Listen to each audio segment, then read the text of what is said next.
Hey folks, Glenn May here with BassResource.com, and right now I just got off the lake and I'm organizing some of the waypoints that I made today. And I thought it'd be a really good idea to show you how I keep my waypoints organized. It might help you out. So I do that basically using 4 different methods. One of which is when I name it, or 4 different naming conventions. When I name it, first of all, I name it what's really obvious. If it's a rock pile, well, I name it a rock pile. If it's a rock, a creek channel, or if it's a ledge or a weed line, I name it what it obviously is.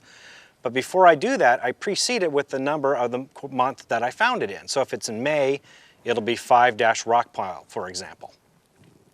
Now the reason I do that is when you are organizing all your waypoints later, or when you want to look at them, you can just sort them by number, and guess what? Now you've got all your waypoints that are good in that month on that lake. Really great way to find them all, especially when you have hundreds of waypoints on one lake. The other thing I do is, of course, I correspond, when I type in the name of the waypoints, I color code them for each particular month. So for May, it's blue, for example.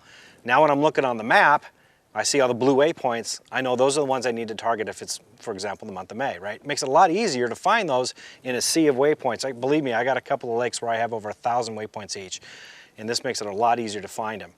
Now the last thing I do is when it's the month followed by the name of the structure, and then the last part is the depth that I found it in. So if it's a rock pile and 15 feet of water, well then it'll be 5-rock-point-15. This is great, especially if you're fishing a body of water like a reservoir where the water levels fluctuate a lot. You can find it pretty easily if you know, say for example you're in May, again you're looking for that rock pile and 15 feet of water, but you've had a lot of rain that month.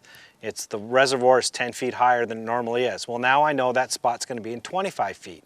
It's going to be a lot easier for me to find it again because I know what depth I need to be looking at.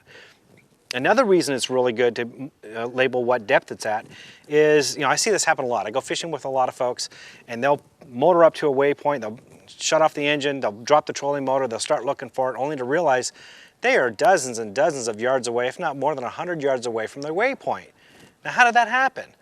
Well, it's actually pretty simple. As you're coming up on a waypoint and you're looking for it, be sure to zoom in on your depth finder to find that waypoint. You'll get a lot closer to it, you'll be a lot more accurate, but also if you have that depth marked on it, you'll know if you're in 60 feet of water right now looking for that waypoint, and that waypoint's marked to be in 7 feet, say for example, you're way too deep. Okay, you're way too far away from it. You got to get up shallower before you find it. So it's kind of a fail-safe method of finding that waypoint a lot easier for you when you're out motoring around. Anyway, I hope those tips help. For more tips and tricks like that, visit BassResource.com.